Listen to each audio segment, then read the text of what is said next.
Hi guys, it's your girl Jakoti and I'm back with another YouTube video. Now this video is the last video in my grad school series. You've gained admission to a US school. What is next? I'm going to talk about that in today's video. Now, if today happens to be your first time watching my YouTube video, don't forget to hit the subscribe button. If today's not your first time and you still haven't subscribed, kindly hit the subscribe button so that you are notified whenever I post a new video. Let's get into it.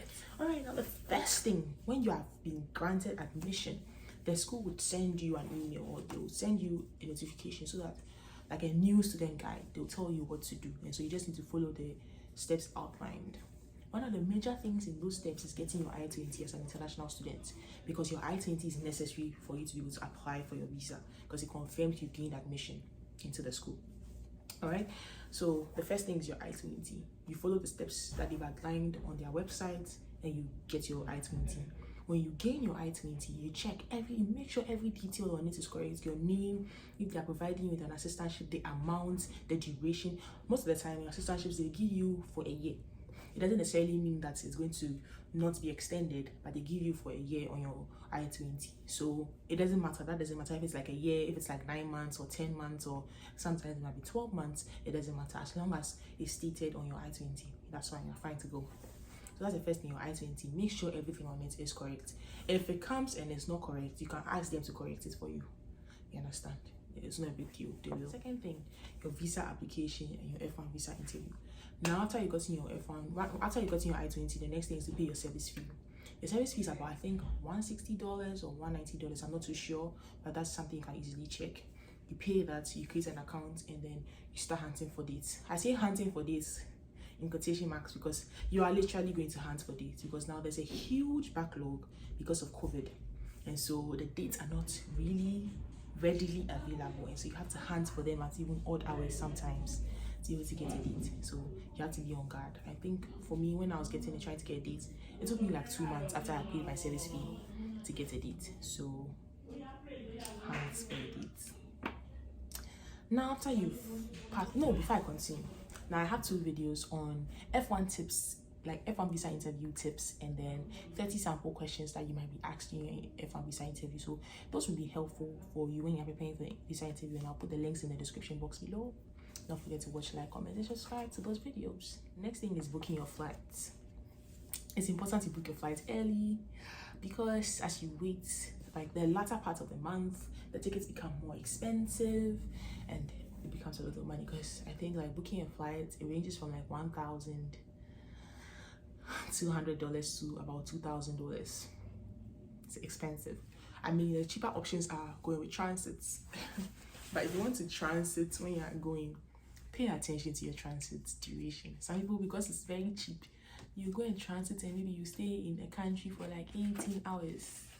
You know, and it's not easy waiting, doing nothing for 18 hours.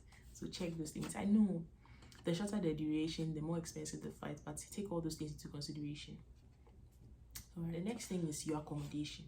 I would highly suggest you get your accommodation before you leave your country.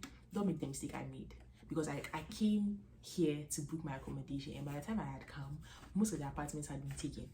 I was just fortunate to meet a savior who helped me get an apartment. So don't make my mistake. Book your apartment online back at home. There's a thing most schools do. You can take a virtual tour. So there's a virtual tour of the apartment. Take advantage of that and then book your apartment. You can also find people on LinkedIn or connect people on LinkedIn, so that if you have an apartment you're interested in, you can kind of like politely ask them to help you check out if it's legit and if it's not a scam, and then you get an apartment. But book your apartment before you come. Don't make the mistake I made. All right. The next thing is your academics and your research. Grad school is like building on the foundation of your undergrad or of whatever basics you've obtained. So maybe you did certifications for the course you're coming to do and stuff like that. You're building on your foundation. So it's important you make sure that foundation is solid. So I'm an engineering student, so obviously I would speak from an engineering perspective. Like, you're coming to grad school, your math should be solid. You know, certain things you think, oh, I know this. Oh, is it probability? Is it trigonometry? I know this, like it's basic.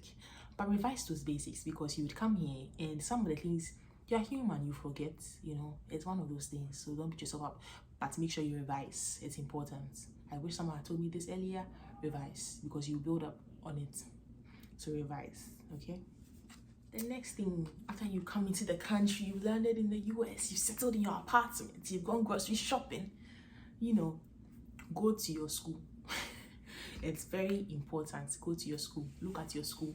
If you have a job on campus, you have to go to HR so that you can settle your payroll information and everything. Now, to do that, there are 3 things you need to do when you land in America. The first thing, get a bank account. The second thing is get a phone number.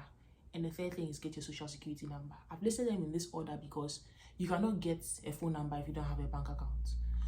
And know that when you're setting up a bank account, like your country's bank account, like the same way back at home, you need some money.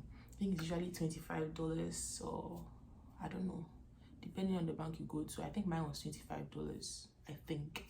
But you need to put something into the bank to be able to open it, so you should have some cash on you. You get it? Yeah.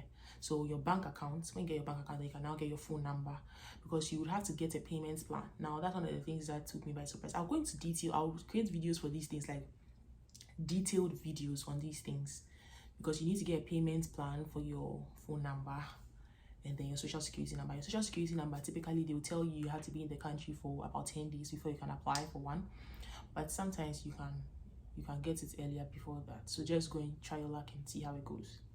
So that's important. So that brings me to the end of this video, guys. If you have any questions, just let me know. And you guys should stop that thing. If you comment, like if you have comments on the video. Don't come into my DMs and then be commenting. Comment on the video. Let people know you're watching the video. All right, so thank you so much for watching to the end. If you have any questions, just let me know. You can type them in the comment section. I'll get back to you. Don't forget to like, comment on the video, share, and subscribe if you still haven't. I'll see you in my next video. Peace.